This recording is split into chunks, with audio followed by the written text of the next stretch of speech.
Welcome to Cancer Explained with Central Care Cancer Center. It's likely that someone you know has been diagnosed with a form of cancer. Learn more about specific cancers, their risks, signs, symptoms, and treatment options by listening to Cancer Explained. Hello and welcome to Cancer Explained with Central Care Cancer Center. My name is Leanne Powers. I'm the Marketing Director for Central Care, and with me today is Radiation Oncologist and President of Central Care, Dr. Perez-Tamayo. At Central Care Cancer Center, we are dedicated to keeping expert cancer care close to home. We have independent, state-of-the-art facilities located throughout rural Kansas and in Missouri. Whether you need radiation or chemotherapy, a second opinion, access to clinical trials and novel treatments, financial counseling, or other supportive services for yourself or your family, even genetic screenings for cancers, Central Care is here for you. At any time, feel free to email with any questions or comments to askdoctor@cccancer.com. That's askdoctor@cccancer.com.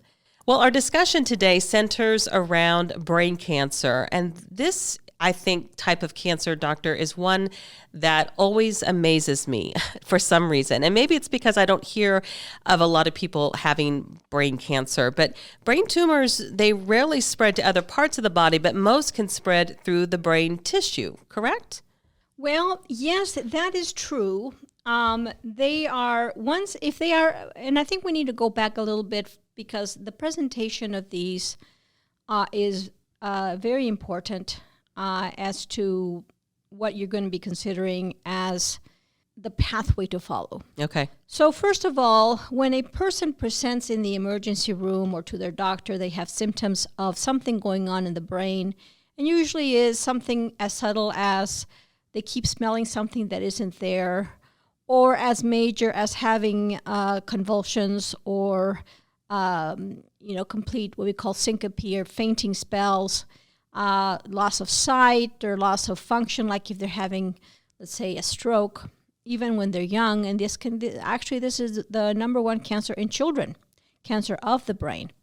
But it acts very differently than in adults. So first of all, you present to your primary care emergency room doctor, and the first thing they do is immediately see that it is a problem in the brain. So they need to first say, is this something that is malignant or is it benign, meaning a stroke or maybe some sort of parasite, because parasites can go to the brain.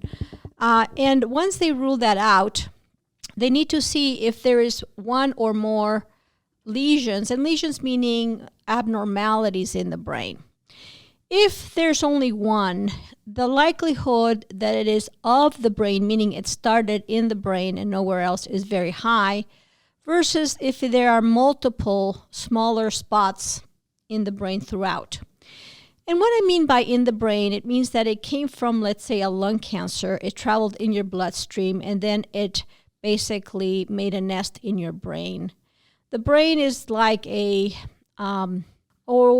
special sanctuary site for lesions because it can go in and your immune system or even some of the medications cannot get in because the molecules are too big or the immune system just doesn't do a good job, and therefore they can take advantage of this sanctuary site and start growing without anybody doing anything about it, your body not checking them. So if you do not have a cancer that people know of, the first thing the doctor is going to do is check to see that you don't have lung cancer or another cancer elsewhere in the body to make sure that this is not coming from somewhere else, called extracranial involvement.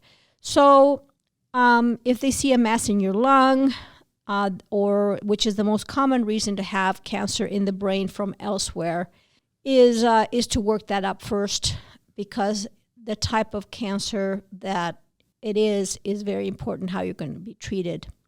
And why are cancers in the brain from the lung? Is because the heart pumps things inside, and from the lung is like a big sponge of blood, and the blood travels from the body in a, already we used up the oxygen, and then it goes into the lung, it gets oxygenized, then it becomes red and it gets pumps up into the brain and down into the body. So it's like a pump that does not impede all the blood to go right into the brain. And there within the blood is these pieces of cancers from the lung, and then they start making a nest. So real quick here. So would they do just like an MRI or something like that? Yes, first of all, they would do a scan? CAT scan. Okay. And because really an MRI is once they delineate that this is not from somewhere else. Yeah. So once they say, no, you don't have anything elsewhere, your lung is good, your abdomen is good, and you, let's say, have only one spot that's abnormal, then they go into the MRI and start differentiating how big it is, what areas of the brain it is involving, if it is bleeding, because there are some cancers that just spontaneously bleed. There's some that involve the meninges, meaning the covering of the brain. The meninges is the covering of the brain that produces a little bit of liquid so that your body has a way of giving the brain a cushion to the brain so it doesn't knock against your cranium or your bone and causes injury. So these meninges are in the outside of the brain, but when they do involve the meninges, as you can imagine, the liquid can then be contaminated by the cells that are of the cancer that is of the brain. So they are going to do an MRI first. Now, there are cancers that of the brain that start in multiple areas, and then that is also important as to what kind of treatment you're going to be able to have. Can I ask you, so let's just say, they do the workup and they discover that the cancer started in the lung and did travel then to the brain. So would all cancer, of course, not good, but would that lung cancer be then the worst? As far as like maybe a stage 3 type of scenario? No, it is now a stage 4, okay. But there's something called oligometastasis, where if this is the only site of involvement and the cancer of the lung is still treatable, you still can have a chance for cure, even though it's involving the brain. Wow. And there's, how, like, for instance, the bicyclist Armstrong, who had a seminoma and had brain involvement, and he is cured. Yeah. So there are some things that even if they go to the brain, doesn't mean you are not curable. Can these tumors spread quickly to the brain? Oh, yes. Okay. There are some cancers that is almost 80% of them will go to the brain, independent of the stage of the cancer in your body.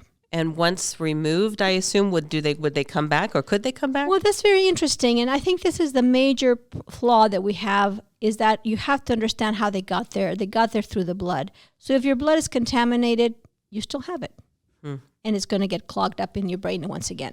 So brain tumors can occur really anywhere in the brain, but do the symptoms vary? Like, what kind of symptoms do we typically see for brain cancer? And here again, let's first of all, brain cancer, we're not talking about what we just said about cancer in the brain, okay? Brain cancer is cancer that started in the brain from the cells of the brain. And there's various cells of the brain. But the symptoms are similar whether they're in the brain or of the brain. And those are dependent on what areas of the brain are involved. For instance, if you have a temporal side lesion, whether it's of the brain or in the brain, you may have speech impediments. Maybe the cranial nerves are affected. You may have like a droop of the face or double vision. If it's involving a part of the brain that doesn't let your balance be quite right, it's the cerebellum, or the part behind, and you feel like you have sea legs, that you can't function. You have this motion problem. You may be dizzy. So the symptoms can vary, and your doctor or the emergency room will pick up that right away, and they'll know it's in the brain. Sometimes it even sounds like you said, like a stroke almost. Exactly, and they can be a stroke. That's why they first have to diagnose whether it's something like a stroke before they go into more, is it coming from somewhere else to the brain, or is it of the brain proper? Headache? I assume a headache also? That's the number one. The number one. It's headache with nausea. It's actually the headache like you've never had a headache that does not go away, because cancer, once you have it in the brain, does not go away. So it's a headache that's constant, and you have nausea with it. Again, I'm with radiation oncologist and president of Central Care, Dr. Perez-Tamayo, and we've been talking about brain tumors. And doctor, I want to talk a little bit further about like cancers of the brain. Very good. Well, cancers of the brain are of the cells in the brain, and most of them are gliomas of some sort. And why I say gliomas, there is a cell that is an astrocytoma. Astro being mean like it looks like a star, like an astro.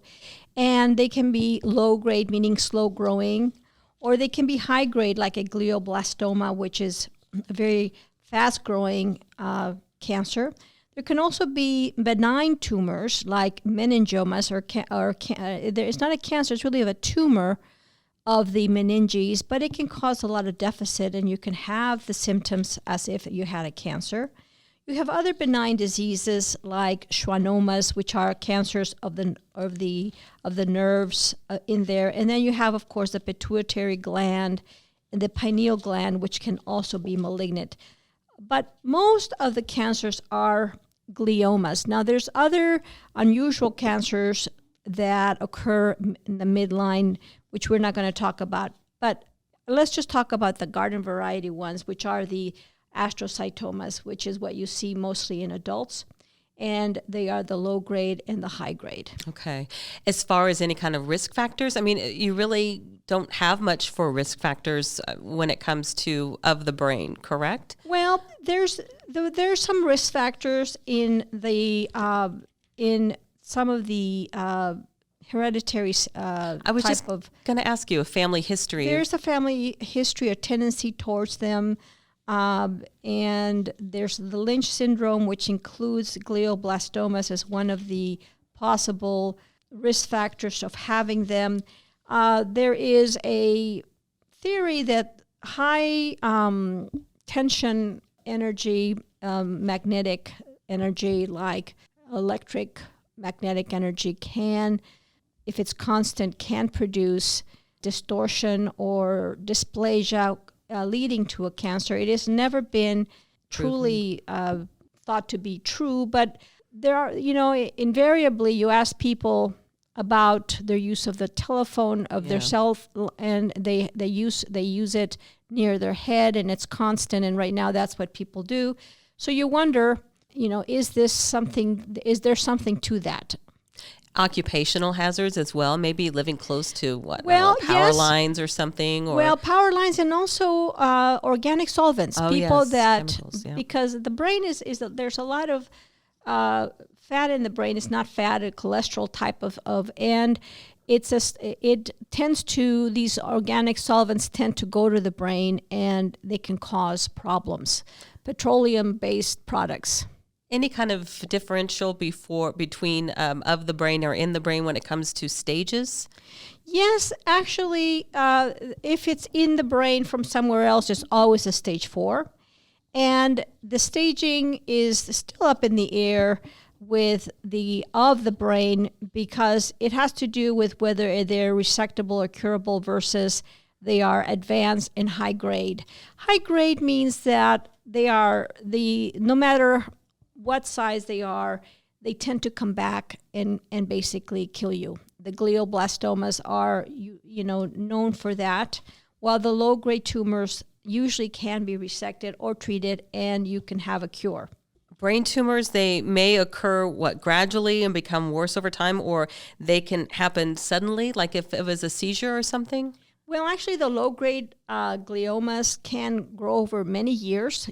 Or meningiomas, they can grow they can become extremely large, and then is when the risk of death from them is high. But if they hit an area that you become symptomatic from, they are very small and they can be cured. So some places like the frontal lobes, you may become maybe a little bit emotional, maybe you're not personality changed, but that's it. You don't have any other symptoms. You may have an occasional headache, and so they can grow to a very large size. Well, if it hits an area that is like your hand or your leg that is very, prominent that you can't use, all of a sudden you have almost like a stroke-like symptom, then it's diagnosed early, even though it's small. So, but then these eloquent areas, surgery could mean that you lose function of that region, because to remove it or to treat it could make it become, a lost function there. Sometimes not. Sometimes, in fact, treating it makes your function come back. Does men, women, age make a difference when it comes to brain tumors? Not really. I mean, there is a prevalence for, sometimes men and older people, sixth decade or, 60s plus, but not really. And again, as I said, brain cancers are primarily, the primary cancers in children. Medulloblastomas, those are cancers that start in the posterior part of the brain, and they behave very differently than the cancers in adults. So, we don't treat them the same, and their outcomes are very different. How is that? Why is that? We don't know why. Yeah. We don't know why, and we do ask if the mother was exposed to things because the children can be born with cancers. And maybe the mother was exposed during her pregnancy with something. So there are certain circumstances where like the brain tumor could increase in size, and that puts pressure then on your skull. Does that bring about then a whole nother round of symptoms? Usually when the pressure is high, what happens is this. The pressure usually is not caused from the skull pressure, but it's caused by the swelling the tumor causes. Your body wants to basically encapsulate it or causing it not to grow by making a wall around it with water, with inflammation. And this water or inflammatory process, tumoritis, causes you to have swelling and pressure then of the entire brain. And that can be very, very life-threatening because if you start making enough pressure, you will die just from the pressure. So then, unfortunately, we have to put people on steroids, and the steroids are hard on people. They're hard to get off of steroids, but they're necessary. And then when we decide at that point, what can we do for this person? How can we treat this and be successful? Usually it involves radiation, chemotherapy, and maybe surgery as well, depending on the size and the type of cancer. I'm Leanne Powers with Dr. Perez-Tamayo from Central Care Cancer Center, and we've been covering brain cancer on today's show. So, doctor, as far as those treatment options for brain tumors, I suppose that depends on several factors, right? Especially if it's of the brain or in the brain. Yes, well, let's just talk about of the brain because, as I said, in the brain means stage 4 cancer. And so if you're not controlling the primary where this came from, let's say the lung, then it's continuing to throw a small metastasis or pieces of cancer in your blood. So treating the brain is just really an act of stabilization and quality of life, but not of a cure. So in the brain, when you have a small tumor, and usually if at all possible surgery is involved, if you can possibly do it, it's always something we want to try. And if it is resectable and you do resect it, usually it involves afterwards treatment of the cavity of whatever or residual with depending on how much is left or just as a prophylaxis, the cavity of the cancer we treat it with radiation. There may be a need to also use chemotherapy. There's a drug that is we use often along with the radiation to enhance it. And sometimes we use other chemotherapy regimens depending on the amount of cancer left or if this is a grade 3 cancer. A grade 3 cancer doesn't mean stage, okay? People confuse stage and grade, and it isn't. Stage means how early have you found this cancer. So it means that it's very small, it hasn't gone into any other organs, it's not traveled. That would be early stage. If it is a grade, it means how aggressive is it? In other words, let's say a tornado, how aggressive is a tornado? Doesn't tell you the size of the tornado, it tells you the force. So a grade 3 cancer could be very small, could be very early, but it is a cancer that is very destructive. While a grade 1 cancer can be very large, but it's not very destructive. So the destructiveness is really how likelihood is it to come back and to spread. Most of these cancers do not spread outside the nervous system. And I say nervous system because if it's involving the meninges, it can go down your spine. So that's a big problem. But it usually does not go to other organs like other cancers of the lung or colon or other cancers can go to the brain through the blood system and be of the brain, in the brain as a stage 4. Cancer of the brain usually stays in the brain, and when it comes back usually where it started. Now, fortunately, now we have machines that can treat you again. If the first time around was not successful, we can do something called stereotactic radiation, a stereotactic technique. We could do protons, we could do gamma knife, we could do other things that can give you a chance to get rid of the cancer, and we will try once again. But, in the brain, there's always some deficit. If you've already have a deficit, usually we cannot recover it, especially if surgery is done. But there can be some compensation by some physical therapy or strengthening the other side. It really can be sometimes mild. And sometimes we don't use surgery, even if it's very early, because the deficit would be a price too high to pay. You mentioned that sometimes the surgery could even be resectable. So you're talking about just resecting, even like you take out the tumor of the brain in the brain, but then resecting some of the brain back together. I guess that's doable. No, not necessarily. We resect the tumor as much as possible without leaving a deficit. Okay. And then the radiation comes in and basically cleans up that cavity by giving it radiation so that it does not come back there. Got it. And then so of the brain cancers, like we say, of the lung will travel, of the brain it started in the brain. In the brain. Okay. So does that travel then to other? Okay. So it will stay in the brain then. If it started if the gliomas, the astrocytomas will not travel outside the brain. Okay. But then, of course, the organs could travel then up to the brain. Yes, up to the brain. Got it. Yes. As long as it goes through the bloodstream then for Once, unfortunately, if you have a cancer of anything, colon, ovarian, bladder, lung, if it goes through your lung, it is very high likelihood it will travel to your brain because of the heart. The heart pumps the blood from the lung into the brain directly. Does not stop in any other place. It goes directly to the brain. So might be far-fetched, but I'm just having a visual sometimes of somebody with brain cancer. Could you see a lump on your scalp? No, not really. If you see a lump of the scalp, it means it's not of the brain, although there are some meningeal cancers which can distort the cranium, but it's of the bone. There are cancers of the bone itself, or cancers of the soft tissue above the bone, but those were not cancers of the brain.